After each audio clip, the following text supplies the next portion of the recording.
करते होंगे, खुश होंगे, निरोग होंगे और योग करते होंगे। अपने जीवन में अगर जो योग नहीं करेंगे वो जीवन भर जो है निरोग रहेंगे, क्योंकि दो तरह से बीमारी आता है। एक तो अपने खान पीन रहन सहन के अनुसार जो है रोग हो जाता है, और दूसरा पूर्व जन्म का संस्कार होता है। आप कुछ भी नहीं, आप सब कुछ ठीक है, आपका सब कुछ ठीक चल रहा, लेकिन एक बार अगर पूर्व जन्म का संस्कार आपके अंदर में आ गया तो आप समझिए बीमार हो गए और डॉक्टर के पास गए। 1 वर्ष तक अगर आप लगातार दवा खाए, हाई बीपी का या फिर लो बीपी का या डायबिटीज का या घुटने दर्द का, तो अगले साल आपको दवा छुड़ाने की आवश्यकता नहीं है। ऑटोमेटिक दूसरा दवा लग जाएगा, दूसरे के बाद तीसरा दवा लग जाएगा, और धीरे धीरे आप भगवान के जो है सानिध्य में जाने का कोशिश करेंगे कि हे भगवान हमको उठा ही लीजिए। तो इससे बेटर है कि योग करिए, निरोग रहिए। हमारे पास जो भी योग कक्षा में आते हैं, जहाँ नियमित योग कक्षा लगता है, जो नियमित रूप से योग करते हैं, उसका हम अनुभव आप लोग को बताते हैं। और यही नहीं है कि इसी संस्था से, पतंजलि से ही जुड़ के ही योग करते हैं।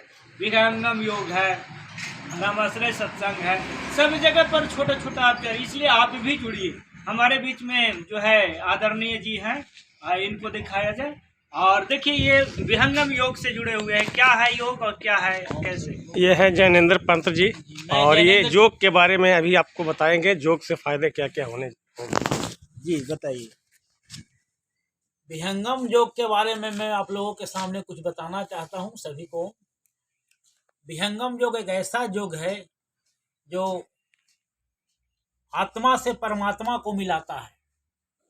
यह जो योग है इसमें धारणा, ध्यान और समाधि 3 चीज बताई जाती है।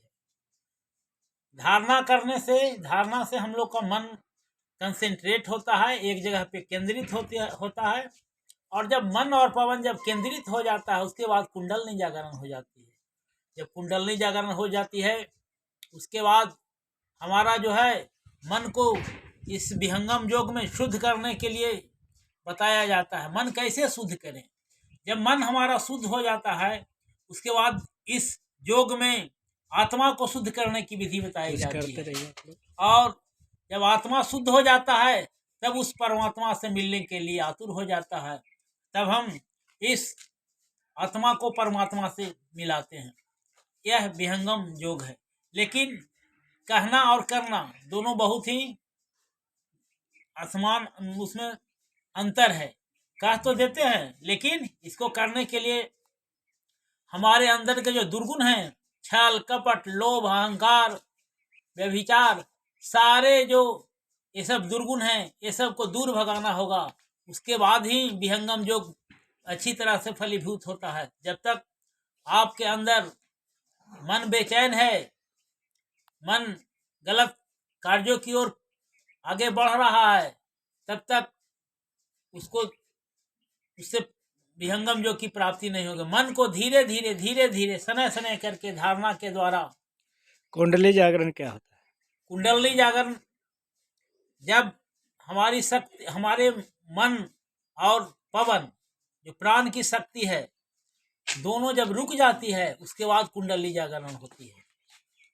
धन्यवाद। हमारे में और भी योग साधक है, नाम बता दीजिए और इसका लाभ बताइए। प्रसाद जी। योग से लाभ और निरोग दोनों में अनवस्त्र संबंध है। जो योग करेगा निश्चित रूप से निरोगी बनेगा। अब प्राचीन काल से ही, पुराणों से लेकर के ग्रंथों तक ऐसा देखा गया है, लिखा हुआ है कि ऋषि महर्षि लोग जो होते थे उस योग के माध्यम से हजारों वर्ष तक के जीते रहे हैं। तो अगर आज भी सही ढंग से योग को अपनाया गया तो बिल्कुल निरोग और दीर्घायु हो सकते हैं। आपको क्या लाभ हुआ है?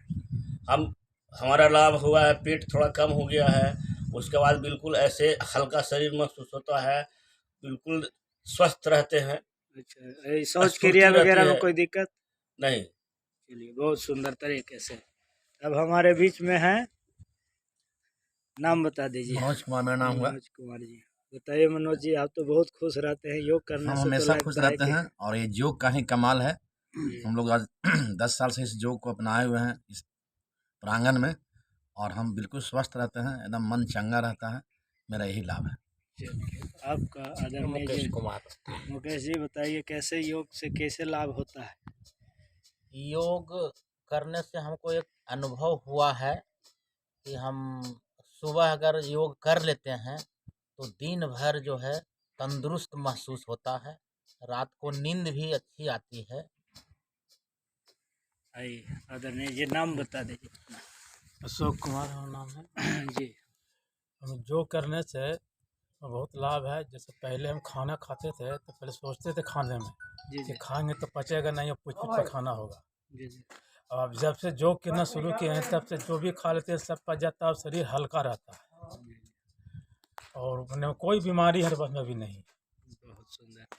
तो आइए, अभी एक और हमारे सब लोग शिक्षक गण ही हैं, इसलिए आप लोग को एक चीज़ और एक प्रश्न पूछा जाता है आप लोग से कि अभी वर्तमान में जो चल रहा है रामचरितमानस के बारे में कि उसमें क्या लिखा हुआ है।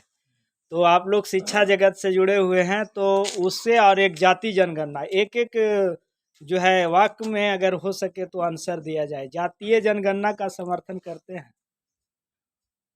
जातीय जनगणना से हम लोगों को जाति के अनुसार पता चलता है कि मतलब किस वर्ग के लोग किस स्तर तक नौकरी में, पेशा में, आर्थिक समृद्धि में उन्नत हैं, यह पता चलता है। और इसके बाद जो कमी होगी उसके अनुसार फिर बजट बनाकर सरकार जो कमजोर वर्ग के समर्थन करते हैं? हाँ समर्थन करते हैं। जी समर्थन करते हैं। हाँ समर्थन करते हैं। जी समर्थन करते जी समर्थन करते हैं। जी। हैं, समर्थन करते हैं। तो बहुत सुंदर तरीके से धन्यवाद।